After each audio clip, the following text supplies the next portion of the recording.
So our first session of the day, entitled Exploring Open Data, a Business Perspective, will feature panelists who will be discussing the use of data and open data for economic growth and business innovation. And it'll be moderated by CBC online reporter Dan McHardy. Mr. McHardy has been a reporter with CBC.ca in New Brunswick since 2008. He also co-hosts the CBC political podcast Spin Reduxit.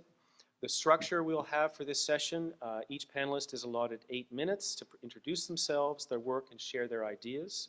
The presentation will be followed by 20 minutes of discussion led by the moderator and 8 minutes of questions from the audience. Our panelists include Anne Hébert, Executive Director of the Conseil économique du Nouveau-Brunswick, Susan Holt, President and CEO of New Brunswick Business Council, Ed McGinley, CEO of the New Brunswick Information Technology Council, and Jeff Flood, co-chair New Brunswick Research and Innovation Council and the founder and president of T4G. And with that, I'll hand it over to your chair for the session.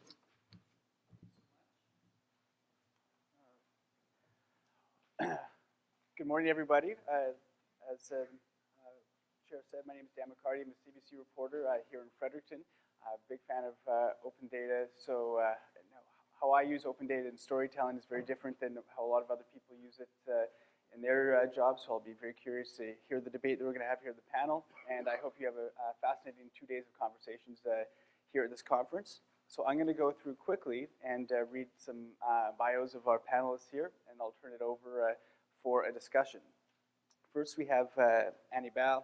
She's Executive Director of the Conseil économique du Nouveau-Brunswick. She's been the Executive Director there since 2006, the first woman to hold this position, with degrees in psychology, law, business administration, and is uniquely qualified to participate in the economic development of New Brunswick, in New Brunswick's francophone community. In fact, she's been named L'Actu Nouvelle's 30 most influential Canadians 3 years running.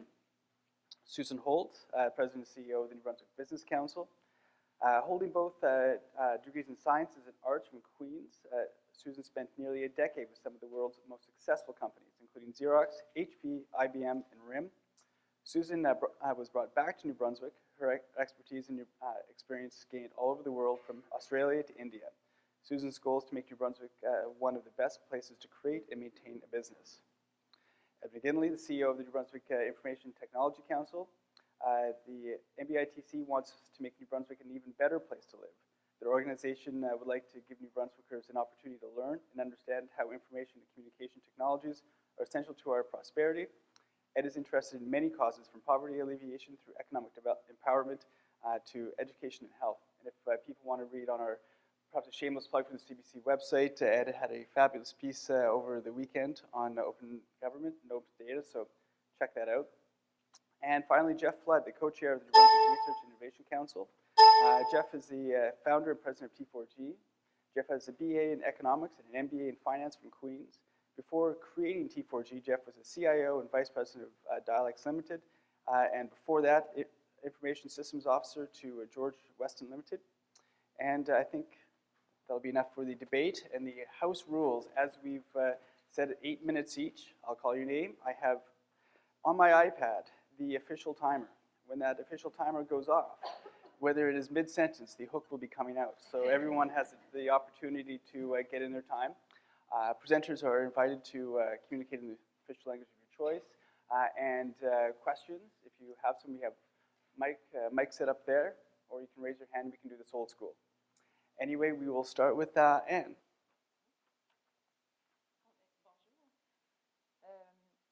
Je suis la directrice générale du Conseil économique du Nouveau-Brunswick. Est-ce que vous allez montrer la présentation? Oui. Parce que j'ai des chiffres, puis ça sera plus intéressant si on les voit. OK, bon, ben, le Conseil économique du Nouveau-Brunswick représente, c'est le porte-parole de la communauté d'affaires francophone.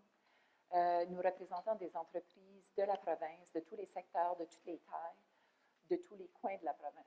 J'avais une carte qui vous montrait un peu d'où nos membres venaient, mais ça...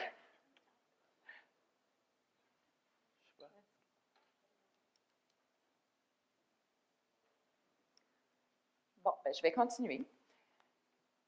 On m'a demandé non pas de parler de données ouvertes aujourd'hui, mais de faire un peu un portrait économique. Alors, j'ai sorti quelques données qui risque d'être pertinente lorsque l'on parle d'économie du savoir et lorsque l'on parle d'aller vers un système où nous avons des données ouvertes. Du moins, j'espère que ce seront des données intéressantes. Je ne vous apprends probablement rien en vous disant que la population du Nouveau-Brunswick lors du dernier recensement était de 739 900. 31,6% de cette population est francophone. Je vais essayer de vous faire quelques comparatifs francophones parce que, en dépit du fait que la province est bilingue, c'est très rare qu'on vous donne des données francophones ou qu'on compare les deux communautés. Ah, yes! ça vient. Si vous pouvez avancer. Donc, ça, c'est la répartition de nos membres et je suis rendue là. Non, reculez de 1, s'il vous plaît. Maintenant de 2, du non.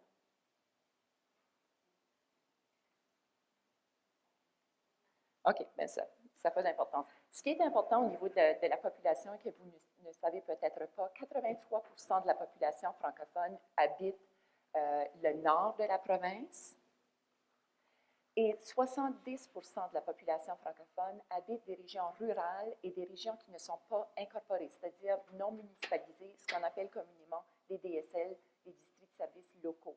Ça a une importance parce que comparativement, la population anglophone, c'est justement le contraire. 30% de la population anglophone habite ces régions rurales non municipalisées, alors que 70% habitent les régions urbaines. Et ce qui est important à ce niveau-là, c'est que les défis économiques de la province sont beaucoup plus accentués dans les régions rurales et encore plus dans les régions qui ne sont pas incorporées. Par contre, 71% des francophones se disent bilingues. Alors ça, c'est un atout pour cette population-là, mais aussi pour toute la province. Au niveau d'âge, l'âge médian de la province est de 3 ans de plus élevé que celui du Canada au total. Et dans les régions rurales, c'est encore plus accentué. Alors, si vous pouvez lire un peu les chiffres dans le nord de la province et dans les régions rurales du sud, la population est plus âgée.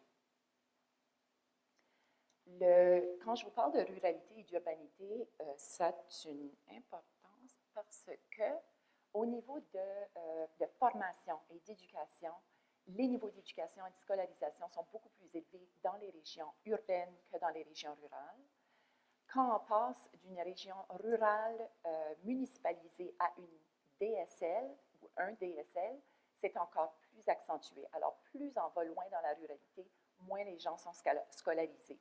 Si on prend la donnée que 70% de la population francophone habite ces régions-là, ça a une grosse importance pour la province. Par contre, si on regarde dans les régions urbaines, la première colonne ici à la droite, on regarde les personnes du Nouveau-Brunswick au-dessus de l'âge de 15 ans qui ont un certificat, un diplôme ou un grade universitaire. Au niveau de la province, en total, les francophones en bleu comparativement à l'orange, qui est la population totale, sont un peu moins formés.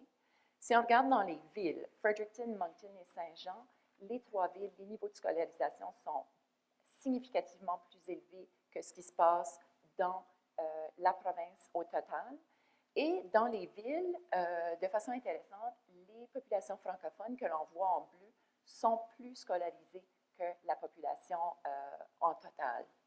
Le même phénomène se passe en région rurale. Par contre, parce que 70% de la population francophone habite les régions rurales et que le niveau d'éducation en région rurale est tellement plus bas que le niveau en région urbaine, ça fait en sorte que pour la population totale, les francophones sont moins formés.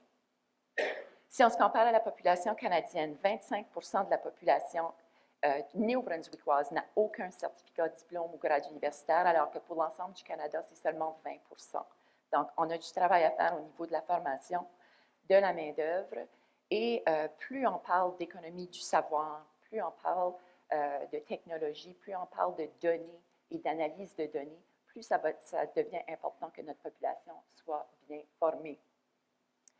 Ici, je vous fais un portrait un peu de quels sont les secteurs dans lesquels les entreprises néo-brunswickoises œuvrent. Donc, ça donne un peu une idée. C'est quand même assez diversifié.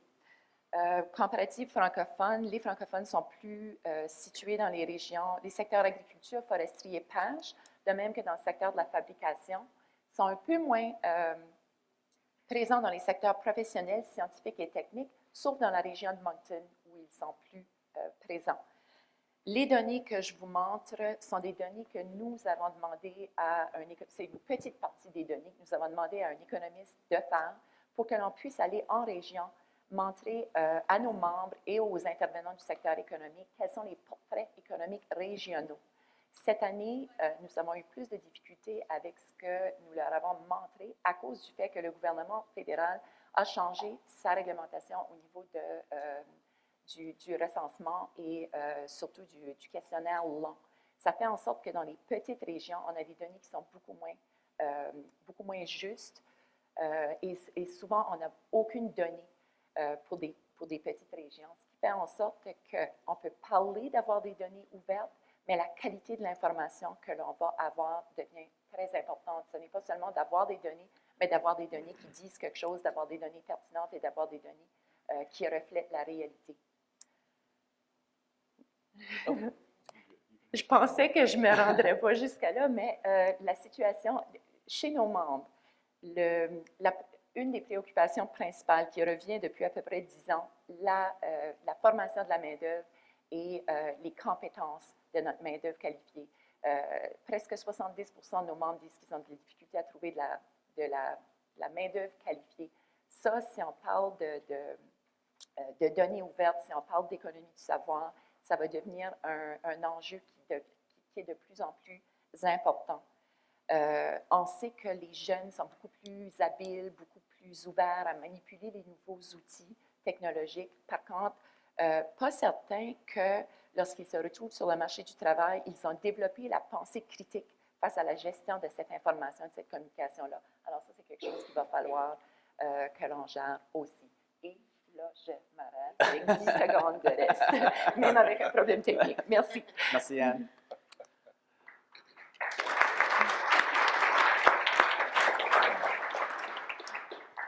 Susan, would you like your 8 minutes? I don't have a presentation. I was patting myself on the back for not having a presentation when yours started, Anne. And I think it's easier to have a conversation maybe because she put up some really interesting figures, and I'm going to leverage some of those in the point that I want to make. But the point that I want to make to this crowd is a really, really simple one, and that is that entrepreneurs in New Brunswick, and even entrepreneurs beyond our borders, will build off of open data and will advance the economy if government releases data for public consumption and for private enterprise use. So I don't think that this is a room of skeptics. I'm guessing that this is a room of people who believe this, but I'm going to say it again. There is opportunity for economic development in open data, and entrepreneurs in this province will take advantage of that to create new enterprises. And to prove that point, we can just look around. This is happening in New Brunswick. It has been happening in New Brunswick for quite some time. I believe that the more we open up data and the more government moves to these practices, the more enterprises will grow. But if we go back at least a handful of years, it started in New Brunswick with one of the low-hanging fruit of open data globally. There are a few different sectors that have been leading the charge internationally for how we advance open data for economic development. Geographic and geological information is one. And here in New Brunswick, that has been the case. UNB is a leader in geosystems. We have companies like Caris who have built mapping systems and others. We have GeoNB initiatives that are happening to make mapping data public and to give people access to this sort of thing. So that's happening around the world, and it's happening here at New Brunswick. We've seen companies grow into global leaders because they've been able to leverage access to this kind of data in our province. The next low-hanging fruit that goes with geosystems, I think, is environmental systems. So getting access to environmental data, of which we collect quite a bit here in New Brunswick, whether that's weather data, water data, air quality, ground, forestation, all of that is data that's collected by government and that private companies can use to create revenue. And so I'll give you an example of a company that's really hot today. People are talking a lot about Resson Aerospace. Resson Aerospace is a startup that is leveraging open data around weather conditions to pair with their own IP on how to translate infrared images of soil quality to tell companies like McCain's how to limit their use of fertilizer, how to limit their use of water so that they can be as efficient as possible in managing their crop. But they have a social goal for doing this because the folks at Reston really want to see global food more sustainable and more secure. They would like to see less pesticides in our system and lower water use in farming. So they can leverage open data that we have in our weather and climate systems to pair with their own technology and help companies like McCain's be more successful while also creating a $1 million enterprise here in New Brunswick that we hope will go on to be maybe our first $1 billion startup that comes out of some of our entrepreneurial ecosystems right now. And there's lots more examples, so I'll move on. One of the other low-hanging fruit in economic development, open data, is in transportation systems.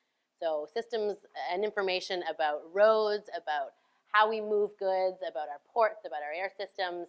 That's all information that government has access to and could make available to companies like Remsoft, a successful company here in Fredericton that does deep analytics on things like road conditions to help companies and organizations like the Department of Transportation figure out how to best use those assets. We have a startup here called TotalPave that does the same thing. They use simple technology that you can find in a smartphone to assess paving conditions and determine where municipalities should spend their money to maintain roads so that they can save taxpayers' dollars and do that as efficiently as possible.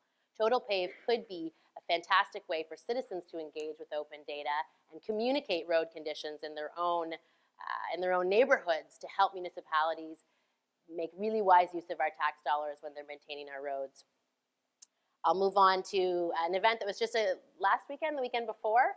We had an event here in Fredericton called Startup Weekend, where I think 50 people showed up, pitched interesting ideas, joined teams. 7 startup companies were formed in fledgling stage, and of those 7 startup companies, 3 of them were leveraging open data for their enterprises. So there's 3 new companies that were created in New Brunswick last weekend that need open data to be successful. One of them was a Loo Finder application that would help me with my 2 young kids, find a bathroom that has a family changing table that's particularly clean somewhere in the world.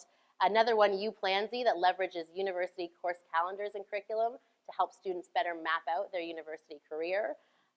There was a third one, Eating, that helps students with online grocery shopping.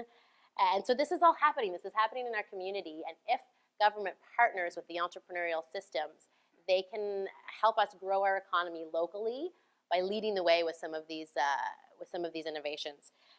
It's not as simple as just that. I think there's a lot of reasons why people are hesitant to open up data, because particularly on the entrepreneurial side, there's concerns about someone making money off of your data, and I can appreciate that.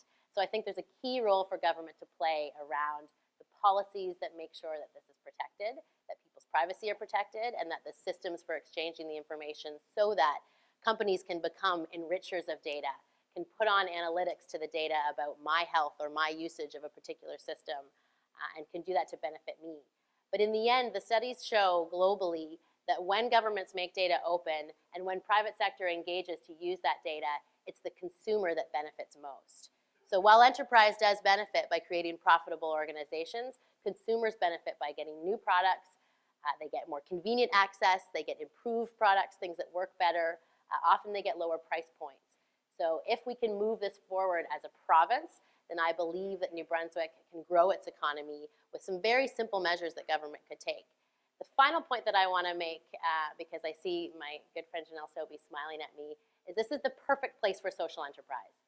Social enterprises leveraging open data for community well-being, whether that be health data, environmental data, transportation data, demographic data, to Anne's point, things like long-form census. We can use that information to create a company that also has a social goal. Then we get people employed, we get for-profit social enterprise, we get community good. So this is an excellent, excellent place for social enterprise to thrive, and we have a lot of people in New Brunswick working really hard to advance social enterprise and systems to support people that want to create those kinds of for-profit companies that are doing well by doing good. So I'm going to go back to my original point, which is as simple as this. If governments can work with an industry to open up data, then entrepreneurs in New Brunswick will create enterprises that will grow our economy and help make this province more prosperous. We've done it before, and I believe we could do it a lot more aggressively in the future in partnership with our public sector. Great. That's great. Thank you, Susan. That last point, I'm sure, is one we'll come back to when we go around and have a conversation. Since T4G's presentation is up, Jeff, would you like to go next? Thank you. I want to talk to you about change of control. That'll be my approach to this subject. T4G is a company that specializes in delivering timely, actionable information to our customers and decision support, real-time decision support information to their customers. And that's where I've made my living. And I want to take you back a couple of years, maybe about 30 years, and I hate to admit my age, but in 1982, when we opened the first superstore, Loblaws, in Ontario and Pickering, we had a 100,000 square foot store that changed the face of retailing in the food sector in Canada that day. But it also changed the way information flowed, and change control was the start of the change of control from the CPGs to the food distribution companies in the food industry. That day, Loblaws had, it sounds quaint today, 30,000 SKUs, gross margin on 30,000 SKUs on a daily basis. All of the competition had to wait 30 days to get crappy Nielsen data to understand how a product was moving in their store. And from that day forward, you saw a dramatic change in the product and service and quality and variety of things on the store shelves. 30 years ago, Chips Ahoy was the only chocolate chip cookie you could buy on the shelf. Walk into any store today, regardless of the brand, and you could see the impact of moving the control from the CPGs to the distributors. Well, we're taking the next step now, because with 20, 30 years later, control has moved now through e-commerce to the marketers. And the marketers are the people that hold the keys to the kingdom today.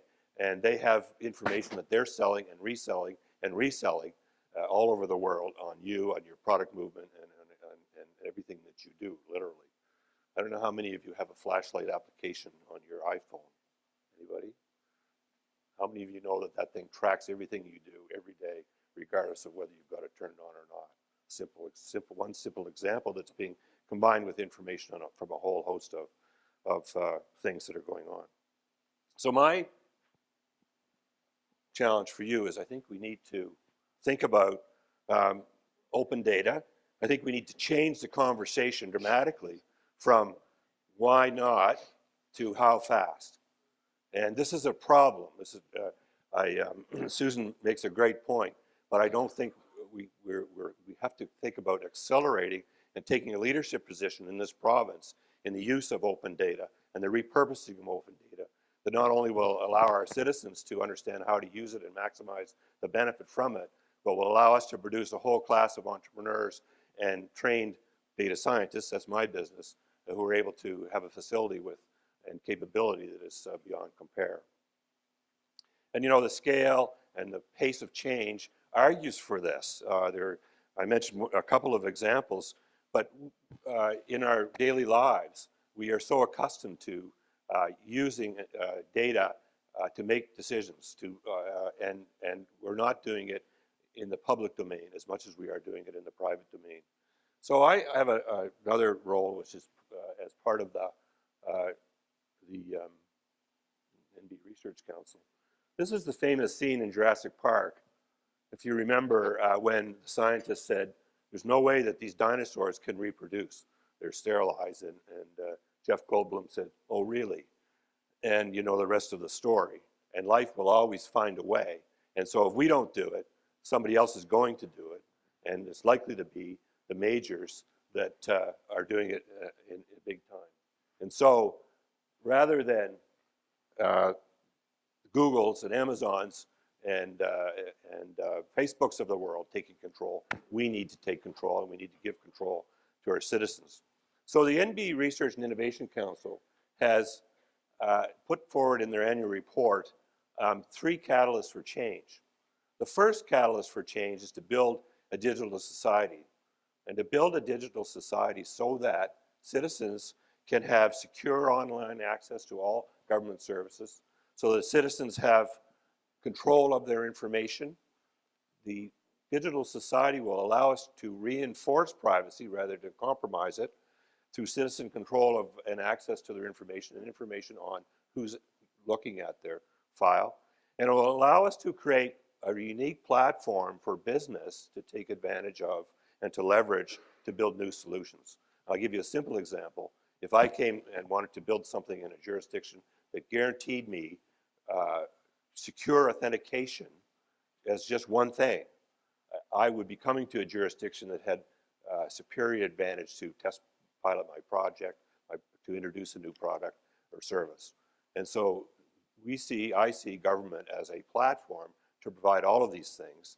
We see government as taking the lead on making policy so that these things can be enacted. The second catalyst for change that the Research Council introduced is to use procurement to foster innovation. And so we have a recommendation that we allocate a percentage of procurement budget, the government does, to allow SMEs, small and medium enterprises, to take advantage and to bid on government projects and to have information to bid on government projects that they might not otherwise have. As part of the procurement policy, we also want to see open information so that enterprise class companies can come, understand that they've got how the platform works, understand that they're coming to a jurisdiction that provides safety and security and quality of guarantee of how things are going to work, so there's not any radical policy change in mid-course, and it will enable them to come and introduce new products and services here. So I think if you wrap it all up, New Brunswick should take a lead on setting the rules, securing the platform, making policies so that freedom of access fosters an environment that will open the door for investment.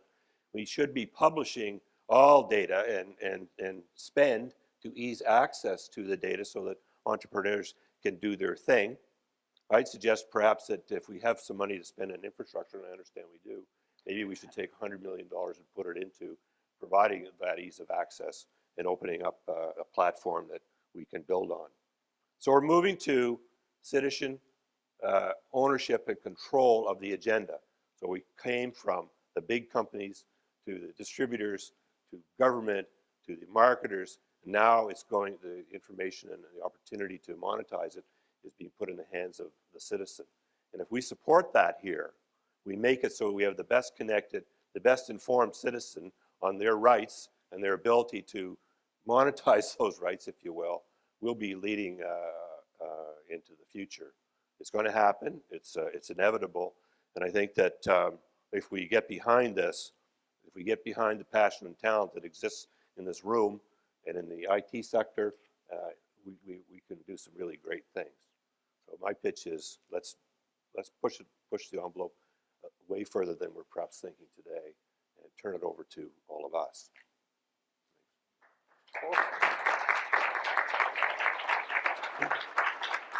Well done. Just so you know, in the spirit of open data, you had 2 more seconds before the hook came out. So, so finally, Ed, would you like to take your 8 minutes? Well, I'm not going to need 8 because after you go behind these 3, everything's already gone. Right? I think that what I'd like to say is that representing the IT sector, which is what I do, it's more about being able to make everybody feel comfortable that all of the things that we're talking about here today can be enabled through the use of technology that we didn't have 5, 6, 10, 20 years ago for sure, right? But the notion that you can use this data for it to be enabled in ways that are going to bring benefit to the customer, and in this case, we're talking about customers being our citizens. It's there. What I would like to propose is that, you know, there are a number of data pockets throughout the province that exist today that different departments can use. Now I'm speaking just from a provincial government perspective and linking in with federal.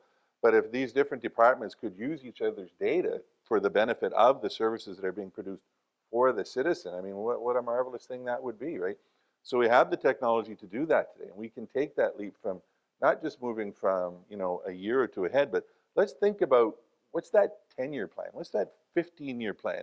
Where could we be next? Let's be, what's the phrase I heard used one time? You got to have the humility and the audacity to be able to do this. You know, the humility to know that no, the audacity, sorry, the audacity to say that this needs to be done and we can do this. This is something that the citizens, my customers, need.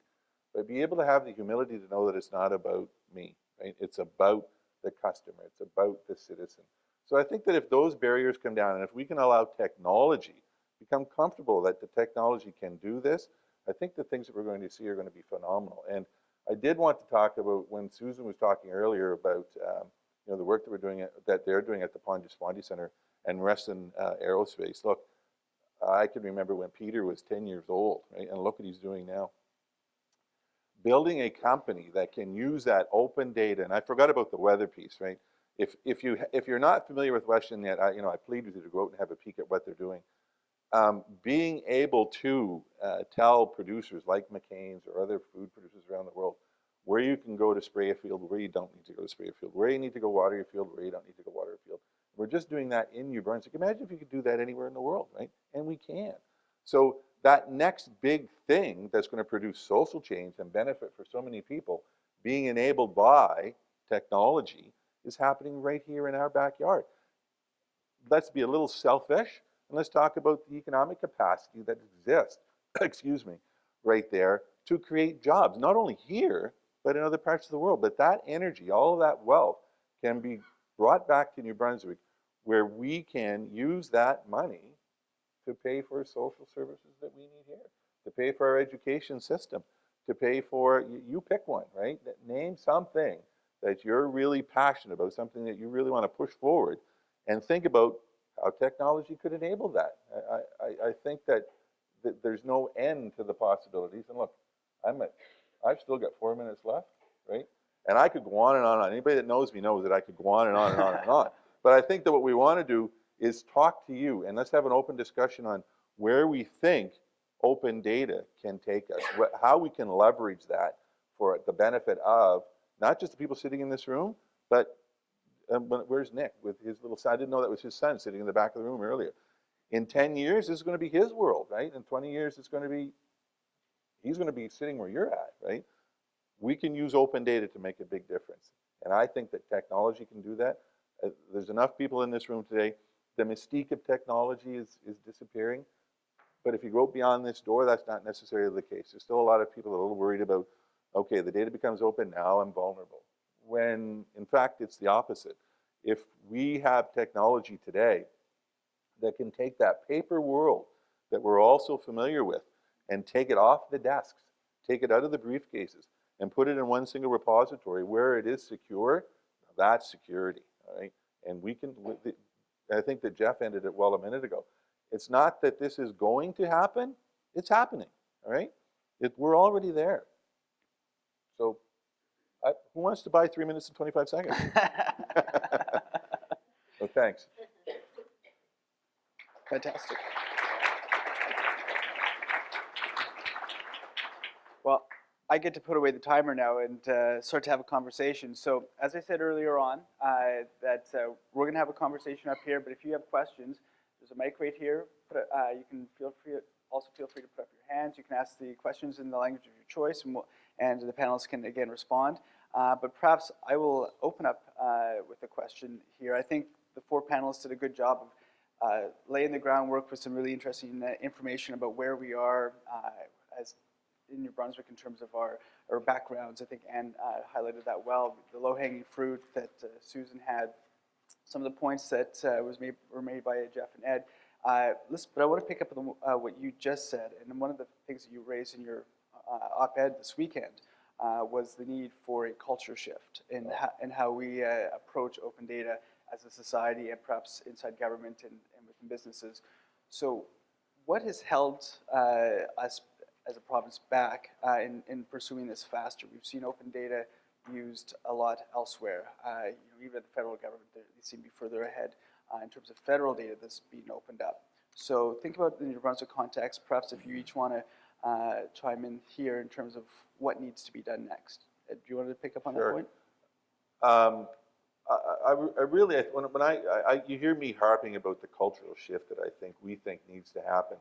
I think that we're so embedded in the way that we used to think, our parents, our grandparents used to think, and that's just part of our heritage, right? And we are a very I don't know if I want to say we're not risk takers. There's some of the leaders in this province that really are. But by and large, I think that we're a very risk-averse culture, and it takes some time to wrestle down the notion and get comfortable with, listen, technology is actually going to make us more secure in terms of being able to share data openly and be able to share it safely. As we watch us here in this room today, as you watch your children, you watch your neighbors' children, and their children after them come, it's going to become commonplace. It'll be very much accepted. People will be comfortable with the fact that data can be shared and can be used openly. We're just not there. And I think it is going to take a real change of thinking and how we become much more comfortable with that. I think it's that simple. And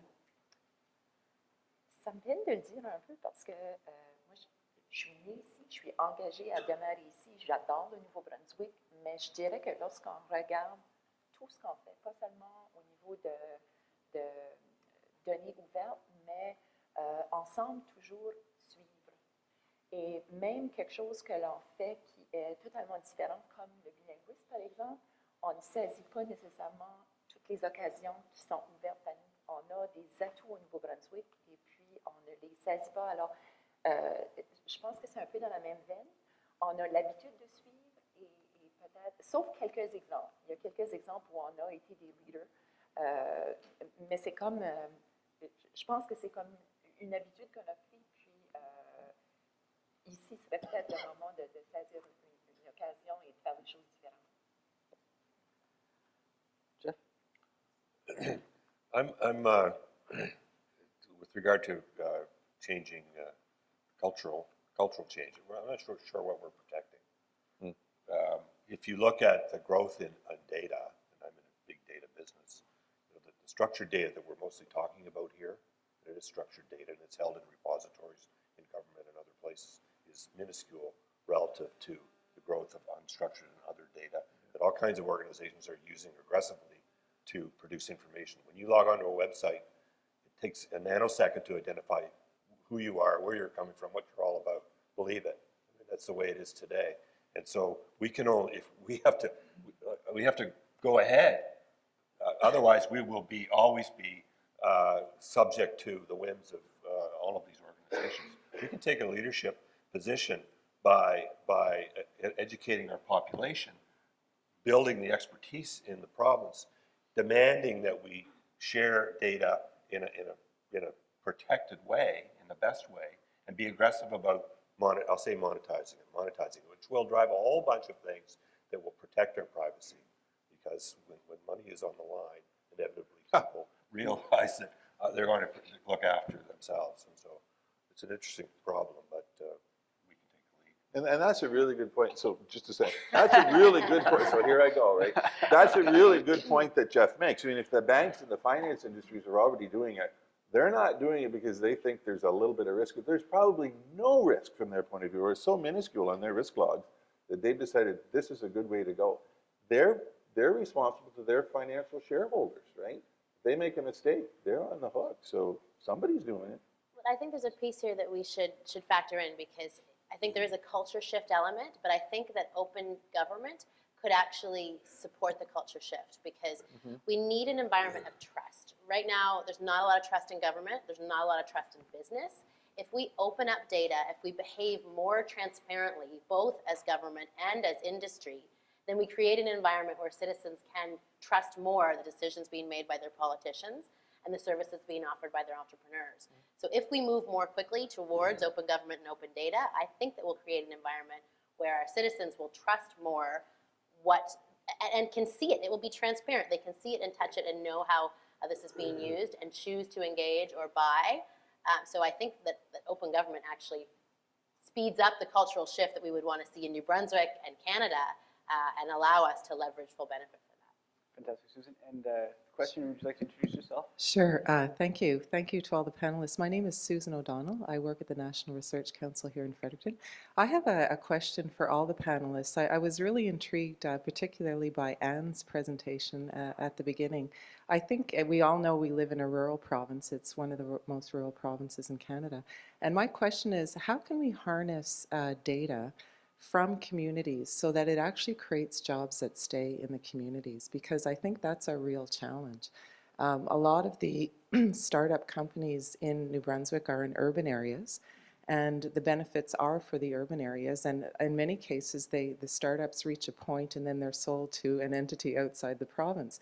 And so the data that, this opportunity that's there, all this rich information that's in the rural areas, how can it come back to the rural areas other than, and Ed, I really liked a lot of what you said. I'm just going to, just on one point though, benefits other than just giving them more brands of chocolate chip cookies to buy. And, I think what you did say that was really important, Ed, was around ownership and control, or control somehow of the data by local communities so that there's real benefits for them. So I'd really like to hear what any of the panelists have to say about that. Ed, would you like to go first? Yeah, Jeff. Well, I'll start by saying I think in a world where we're starting companies like IT firms that are leveraging data, they can do that from anywhere. If the data is made accessible onto a web system, we are a province that has internet penetration widely into our rural communities and beyond. So you could build a company anywhere, and you can be McCain's in Florenceville and Reston Partnering in Florenceville to create jobs in Florenceville, or ExploreNet in Woodstock, building up a system of satellite IT infrastructure from Woodstock, New Brunswick. So I think as we make data available and it's up and in the cloud, and you don't have to be in Fredericton to go down and get access to the server room and sit there and do the work where the data is housed, allows us to do a bit more of that. And then I think rural communities can contribute by putting the information in, and they actually network, I think, a little more quickly than we do in urban centers. And there's great examples up in the Acadian Peninsula of where the community gets together really quickly and can gel behind an idea, share information amongst each other where the levels of trust are higher than maybe you'll find in urban areas, and create things that entrepreneurs and the government can build on. So I actually think this is also a good move for economic development in rural communities. Open data and open government, to me, give more options to rural communities than they have today to build their own economies. Jeff, do you want to pick up on that? Yeah, I'd say that creativity is not limited to, restricted to urban areas. In fact, I might argue that the more creativity, the more rural you are. And if you have access to the data and the ability to use it to whatever your creative project happens to be, it will happen. And so if I look out beyond the urban areas, one thing that strikes me here, and I know there have been a number of initiatives to create community portals that actually add value to the smaller communities. And I know that in my business, the farmers were the first people to actually use information technology for productivity and other things. It's natural for them. But this community portal opportunity where information is shared in the local community to the advantage of all is not happening quickly enough. And it's not happening, I think, quickly enough because we don't have this cultural shift that requires you to share local information with your citizens. And a lot will come if you have the opportunity. And Il faut reconnaître qu'il y a plein de ressources. Les ressources naturelles nous proviennent des régions rurales et on a tendance, dans une économie du savoir, à oublier que ces industries-là sont toujours importantes. Nos jeunes ne reçoivent pas le message que l'industrie forestière, par exemple, est une industrie qui va encore très bien et qui va continuer à avoir des bénéfices pour cette province et qu'il y a des emplois dans ces secteurs-là. Je pense que le message qu'on envoie à nos jeunes est qu'il n'y a pas d'emploi au Nouveau-Brunswick, il n'y a pas d'emploi dans les régions rurales et qu'il n'y a pas d'emploi dans les secteurs de ressources, ce qui n'est pas du tout la vérité. Alors, toute la transparence dont Susan parlait, d'avoir l'information, ça en fait partie aussi. Et il faut saisir aussi que ces secteurs-là, qui sont des secteurs traditionnels, ont une place dans l'économie du savoir et que le savoir peut faire en sorte de moderniser ces industries-là où on peut aller chercher beaucoup plus d'emplois et beaucoup plus de potentiel. Ed, would you like to? I'd love to see more opportunities happening in more of the rural areas, but I think it's going to depend on the will that exists in that rural area. Like Jeff says, and Susan, being in a remote location has very little to do with your access to data. Right? It's there. It just depends on the creativity and the ingenuity that exists in that area and willingness to and it will happen. I mean, I'd love to see things happening in the more rural areas of this province, just because of the infrastructure that we already have and the great minds that we have here, right? And sometimes it's a matter of who are the mentors, Susan touched on this earlier, who are the mentors in those areas that can help catalyze that and kickstart that and support that, right? But that's a good question. Susan, did they answer your Thank question? you. Thank you. Fantastic. I'm going to jump in with a quick question that I'm going to throw out there. And I don't know if anyone had a chance to read Nick Scott's piece that he wrote, another shameless plug, I apologize, although not really, on our website today. He called data the natural resources in the knowledge economy. And I thought that was an interesting point. And so if we're going to tap into the natural resources in this knowledge economy, and also maybe to pick up on Jeff's point that he made in this presentation of moving the question from why not to how fast. So what things need to be done from a policy perspective? We have people from government in here that perhaps can affect policy. So if maybe you can give, we'll go down, maybe start with Susan, come back this way again in terms of just give me so an idea of a couple things that could be done to help speed up that change. And we'll come to your question. Okay, I'll be quick because I'd love to get to your question. I think the government has a clear role in policy around open data in terms of managing standards. So the standards for how information is shared, who gets it, what level of granularity, where personal information is protected. There's policies around how that gets refreshed. But this is, you know what, we don't have to create this wheel in New Brunswick because it's been done. Maybe unfortunately, we are not the leaders in this space. There's places like the UK, like Estonia and others who are already well beyond where Canada is. Now, fortunately, Canada is not lagging. We're probably in the top 5 or 10 countries who are trying to advance this. New Brunswick, because we're small and nimble, could leapfrog ahead with a government that could quickly leverage the regulations that UK and other places have put in place around the standards of how the data is formatted, how it's shared, who gets access on what frequency, that kind of thing. Jeff? So I love it. If you consider data as an asset or a natural resource, it's the only way to think about it. And if you're a business, you act to maximize the productivity of whatever the resource is you've got. And so we have an obligation, if we believe that, and that's a cultural change, to build the infrastructure, build the policy changes, whatever we need, so that we can maximize the return on that asset. And if you look, first step is to start to look at it that way. Talk about it, right? Je pense que ça prend une volonté ici du top, que notre gouvernement soit engagé, soit déterminé que c'est une priorité et décide de le faire pour ensuite que les gens à la base puissent décider d'en prendre compte. So I love that Nick referred to data as a new resource. I mean, we've been saying it for years. It is a resource, and it's untapped as of yet, right? When we talk about producing trees and minerals and agriculture and exporting it, why aren't we taking data from around the world, importing it, massaging it, and exporting that? That's what we have lots of here in this province, is the ingenuity to be able to do that. But the other resource that we're not tapping into well enough is the students, right? How do we, if I know Jeff has this problem all the time. If we want to do this work, we know we can, well, we need people to do it. So we need to be investing in them as well, right? So that they're able to do this work in 3 years, 5 years, 10 years down the road, because it's coming, right? Would you like to introduce yourself and ask a question? Yes, good morning. My name is Lindsay Bowman. I work with MyTax, and MyTax is a research funding organization.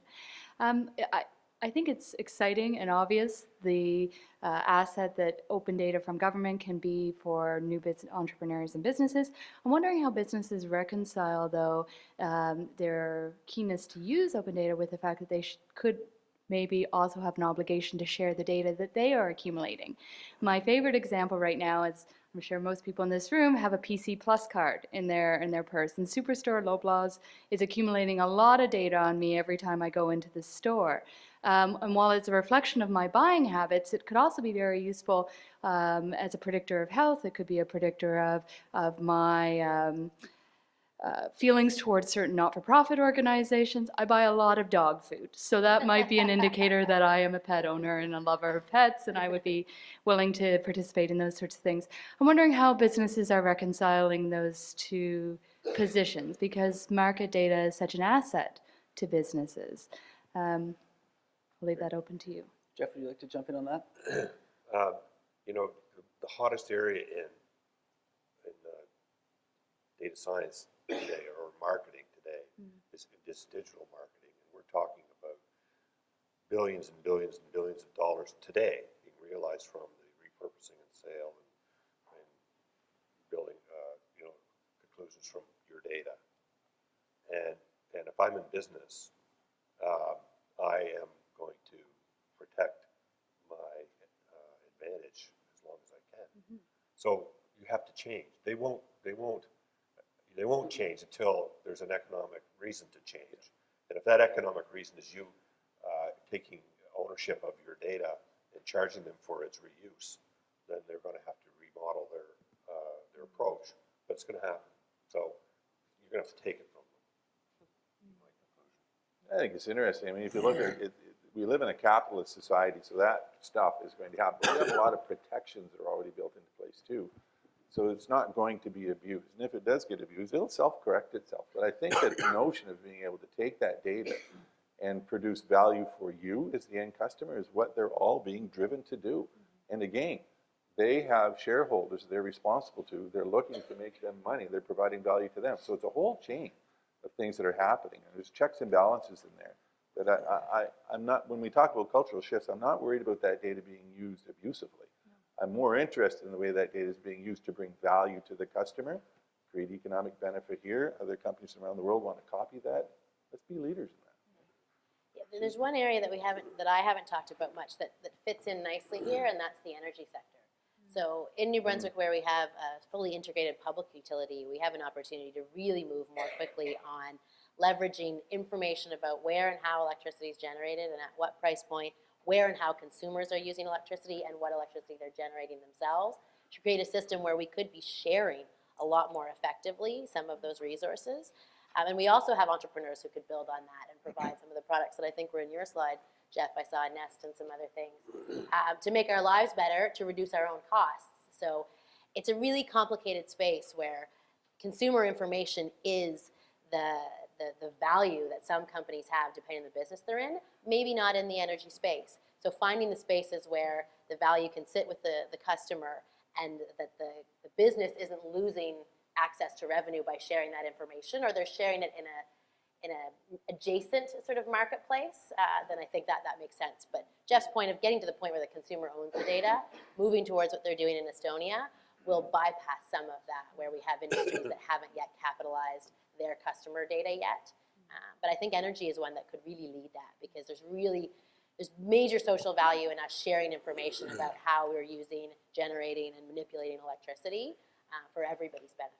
So I think there's probably some folks in the room here from MB Power and Siemens that are thinking a lot about that and how we open up that information to let both entrepreneurs and citizens build things and change behaviors for the betterment of the planet. You know, getting to Jeff's point earlier, when the Research Innovation Council, the Industry Innovation Challenge is out there, and a company like Siemens is taking advantage of that. Yeah. They're standing up a lab of sorts, we're referring to it as a living lab, and allowing other companies from our region and from outside our region, because they're excited about coming in and watching what's the potential I have to create value for my customer based on what they're doing in New Brunswick. So taking that consumption, the use of energy, and being able to distribute it and balance that load much more effectively, that's the type of thing that we're doing. So we're leading that. We're amongst the world leaders, but it's about the push here in New Brunswick of allowing us to continue to do that.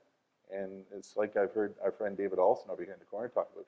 I'm not hearing anybody at this point saying stop, right?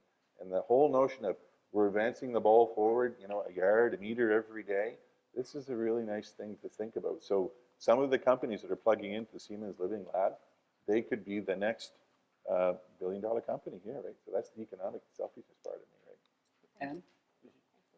No, okay. Another question? Could you introduce yourself? Hello, I'm Gail McDonald, and I've worked in research administration at St. Thomas University for the past 6 years, and I'm on 2 national councils concerning social science and humanities research.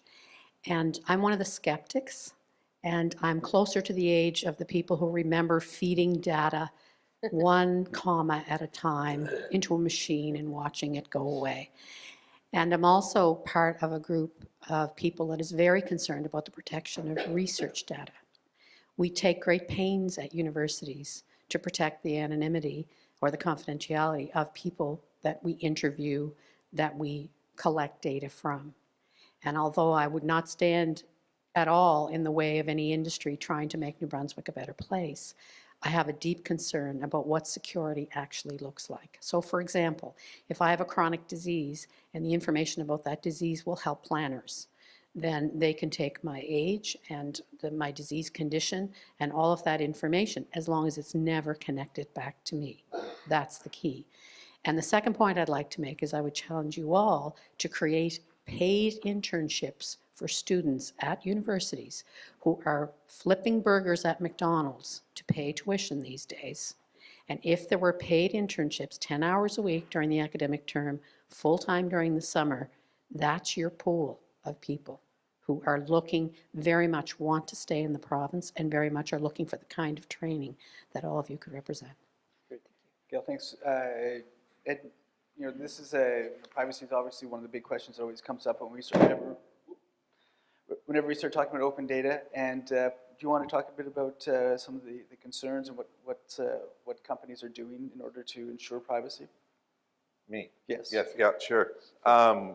Look, I know, I love Nick's slides at the beginning when I walked in, and I hadn't expected to see them, but when he used the notion of the skateboarder out there and taking these wild challenges and living through them,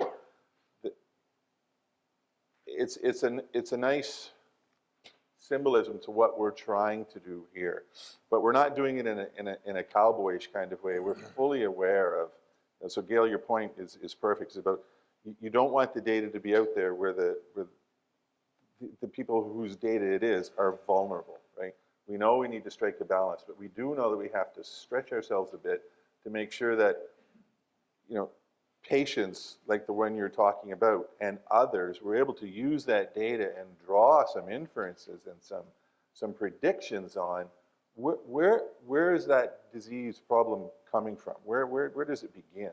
And what are some of the things we're seeing happen around the world, so perhaps we can eliminate that disease? I mean, and I know that everybody here is aware of that, but it is about, we need to take those first steps without being too overly risky. It's about what's my investment? What is my return on that investment, right?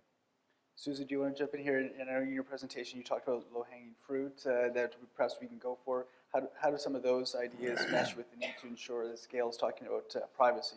Well, I think Gail makes a great point. That is one of the critical pieces that government policy has to be in place about, to understand how we protect granularity of data so that people aren't vulnerable. But I think there's probably ways to marry it. If you take paid interns from maybe the 5 of us and give them the summer to work on the type of technological machinations that would separate the valuable data from the personal data and make the valuable data shareable without being reattached. I bet 4 smart students under some of Jeff's employees' mentors could have that done, leveraging what they're doing in the UK and Estonia, because there are ways to manage data blocks and bits and bytes through science and technology that does separate it, but then you have to earn the trust of the patient or the person whose data it is, so that they understand and that they can see it. So that's where transparency matters. Showing someone, here's where your data goes in, here's what comes out, here's who's using it and what they're using it for. That kind of transparency, I think, will go a long way into making people feel more comfortable. Government policy and then the technology that clearly separates the ones and the zeros and helps everyone understand how that works will be what give entrepreneurs and other people the permission to move forward in this area. Anne, would you like to jump in? Avec toutes les choses, il y a un équilibre qu'il faut atteindre. Puis je pense que les gens sont quand même dans la vie de tous les jours, que ce soit dans les médias sociaux, que ce soit avec l'utilisation de la technologie, on s'est rendu compte de cet aspect-là que la vie privée est de plus en plus en évidence pour tout le monde. Et comme Ed l'a mentionné, le Canada a quand même beaucoup de réglementation, même je dirais parfois trop de réglementation à ce niveau-là, plus de réglementation que la population semble demander. Alors c'est vraiment d'avoir un équilibre, mais de ne pas freiner l'avancement à cause de ça, parce que sinon on ne ferait jamais rien, on avancerait non. one more question here, but Jeff, do you have anything you'd like to add? Well, I think like most people in this room, I believe insurance companies are the root of all evil. And so there are risks, but the opportunity to anonymize data is long gone, like years and years ago. And so we're immobilized now and losing the potential benefit of using health data and other things like that to the advancement of society. We have to figure it out. I don't have an answer, but I agree with Sue that we need to find a way. Fantastic. It's 10 o'clock. We should be wrapping up, but we have one question here. Would you like to introduce yourself and ask your question? Hi, my name's Sarah Taff, and I'm a student at UNB. And my question for you guys, with opening up the data, you mentioned educating students on how they can use that data. And I'm wondering what thoughts you have on how you would educate the students. Would it be at a post-secondary level? Would it be in high schools? Like, what measures would you want to take to educate the students? I'm going first. It starts right in kindergarten, right from the house, right from the moment you push them out the door, and the moment before you push them out the door, and you're educating them on, you know, we constantly still, and I do it in my house, we're teaching our children, you know, the typical careers that are available are medicine, science, law, you name it, right? The trades. We're not thinking about ICT, right? And our kids have it around them all the time. They're comfortable with it. They're fearless. They'll pick these machines up. They'll do stuff. But we need to have them starting to think about, you know, these applications that we're writing. How do you make that happen? This is the new literacy, right? Being able to have the kids comfortable to become the data analyst, to become the data scientist, starts with the school system at the earliest possible level, not at grade 10. And it's not just universities. It's not just any post-secondary institution. It's right here. When you go home tonight, let's talk to our kids about, have you written an application lately? Right? I'm being a little facetious, but there's a lot of seriousness behind that. Before I throw it open to the panel, and another, albeit not so shameless plug, and I see David Alston in the room, he wrote a piece for our CBC over during the election campaign about the issue of digital literacy and getting coding into the classrooms and other initiatives. If you Google that story, it'll also come up with the Code Kids documentary that appeared on CBC. And if you're interested in that point, I recommend clicking over there and watching and reading. So, Anne? Moi, je dirais la même chose qu'elle, le plus tôt possible. On a des jeunes qui, comme tu dis, n'ont pas peur du tout des outils, les utilisent, font toutes sortes de choses avec. Je ne suis pas certaine, je vous donne un exemple complètement banal. Les jeunes qui viennent travailler chez nous utilisent l'ordinateur, on n'a pas besoin de leur montrer rien, sauf qu'ils viennent à sauver leurs documents. Il n'y a aucune logique dans la façon dont ils sauvent les documents. Donc, de créer des dossiers pour qu'on puisse, que n'importe qui puisse après aller voir et trouver les documents. Et ça, c'est une intelligence de... Ça n'a plus à faire avec l'outil, c'est quelque chose que les gens qui, avant les outils technologiques, on devait faire, de ranger les choses dans une façon qui est ordonnée. Alors, quand je parlais tout à l'heure, je ne suis pas certaine si les jeunes savent utiliser les données qu'ils reçoivent de façon... de manipuler les données ou de saisir qu'est-ce que les données veulent dire, c'est un peu à ce niveau-là. Donc, vraiment, le plus jeune qu'on peut commencer à les faire penser à l'utilisation de ces choses-là, le mieux. Jeff? Oui? Keep mentioning David over there, but you know, he's perhaps more than all of us aware of what kids on with Ed, what kids will do and want to do and can do if only we would let them. Right. And so we can build these programs and so on, but we also need to create a culture here where it's understood that ideas can come from anywhere and we will enthusiastically receive them. And so we all know of examples where things have been stalled because people didn't believe that it would ever be accepted, or we have things in our own business where projects and initiatives and inventions have been stalled because bureaucracy has killed them for the wrong reasons. So that's a cultural shift that has to occur from the bottom to the top. Ideas can come from anywhere. That's a great line. Susan, would you like to pick up on that? Well, I'll take it two ways because I'm one of the people, to Gail's reference point, who grew up with a computer on the veranda of our house because it couldn't fit in the door because we were feeding cards into it. And I watched that evolve because both of my parents were computer science type folks, into a computer that could fit into the door and then a computer that I could pick up. And my mom played a really significant role in helping me understand how the technology worked and how it was built and how to write programs.